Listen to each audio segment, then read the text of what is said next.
Everybody, welcome back. My name is Ryan.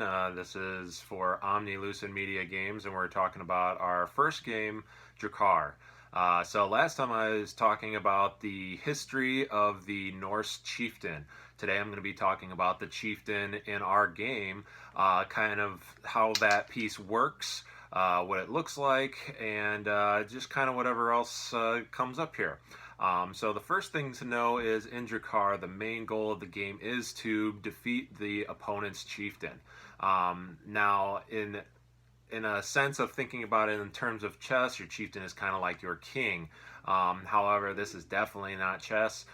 Your chieftain is quite possibly the deadliest piece in your arsenal.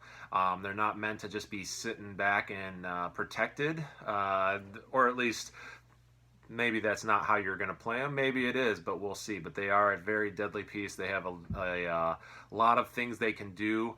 It's definitely the piece that can do the most things in this game as far as actions and moves and special abilities, all those types of things. So you definitely don't want to think of the chieftain as someone that just sits back and watches.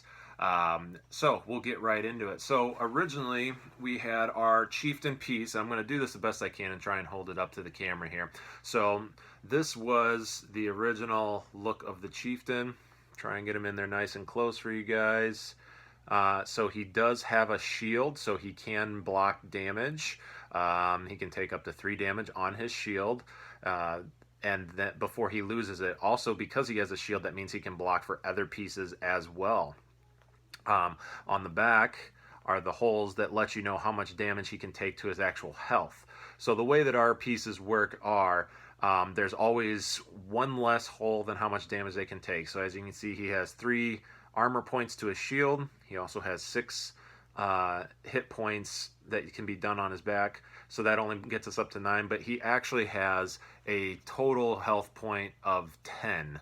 Because the 3 plus he also has 7, so he has 3 armor points and 7 health points. So there's one less hole than what you would need. Once you fill up all of the damage markers on his back, he's still alive. You still have to do at least 1 more damage to him to take him out of the game and win. So that's the way that the holes. Oh, sorry. Jordan just cut that part out.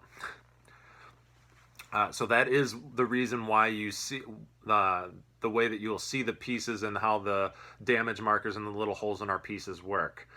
You'll see that on all the pieces, not just the chieftain, but since he's the first piece that we're really showing off and talking about, I'll just explain that now. So one thing that you will notice, and as I've talked about, I want to keep our game Drakkar as historically accurate as possible. Let me just adjust that real quick. As historically accurate as possible. So originally, I did design the chieftain piece with the horns on his helmet. It's a very common misconception about Vikings that they had horns on their helmets. Now, that's just not true.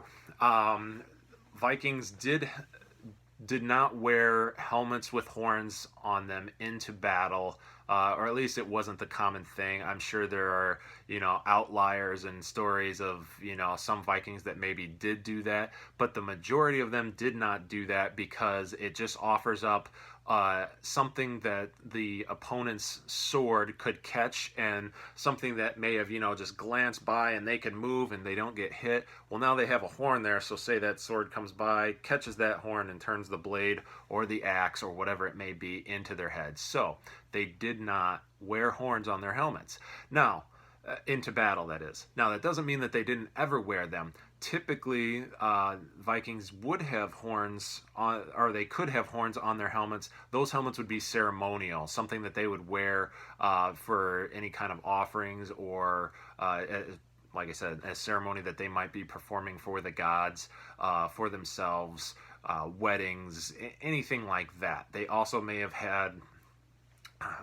They also would some of them would have had crowns that had horns on them. So it's not to say that they never wore them, but they did not wear helmets with horns on them into battle.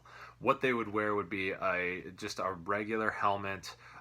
You will see historically that they did have the half helms that would have the nose guard and I can't think of the actual name of them, so sorry about that, but the eye protection. So they would have where it would be a metal piece over their eye.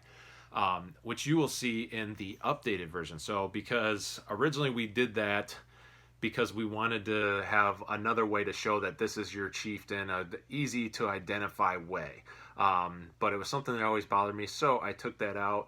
I redesigned him because he's already the biggest piece on the board. You'll definitely be able to tell who the chieftain is without the horns. So the newer looking piece looks like this. I'll get him in nice and close for you. So there you can see I added the traditional helm. Hopefully that'll focus for you guys a little bit. You can see he has the eye pieces. This one I haven't drilled the holes yet for the damage marker on his shield there. But he does still have the sword. He also, I put on him his little cape there because with the with the fur around the top and all that, because that is something that was pretty typical to chieftains. It also matches up pretty nicely with the artwork that Brian did for him. So this is something more likely what the piece will look like, sorry, in the regular game. Now, it's not going to look exactly like these pieces because these are the ones that I carved out of wood. The pieces that we'll have to put into a program, 3D render them, all that stuff. So this is just kind of the base of where we're starting at. It'll look something similar to these, but just wanted to show those to you guys. Now, the way that these pieces work. So chieftains get 3 actions. During an action, you can move, attack, or you might have to use an action for some of the cards that are in our game. Now, one action does not mean you only move 1 space. Your movement is determined by what that piece can do. Chieftains, for instance, can move 2 spaces for every 1 action. So they got a pretty decent amount of movement on them. They can also attack for 2 points of damage with 1 action. However, they also have a special ability. Their special ability, I should say, is to do a shield bash, where they can push the piece in front of them 1 space back, or if there happens to be somebody in between them.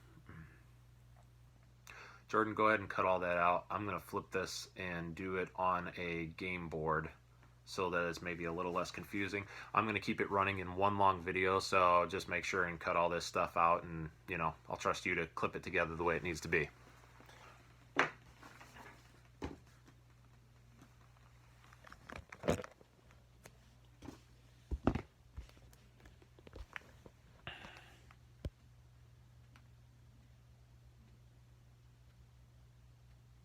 Never mind, I guess I can't flip this around, so I'll have to send you a couple different videos here. One sec.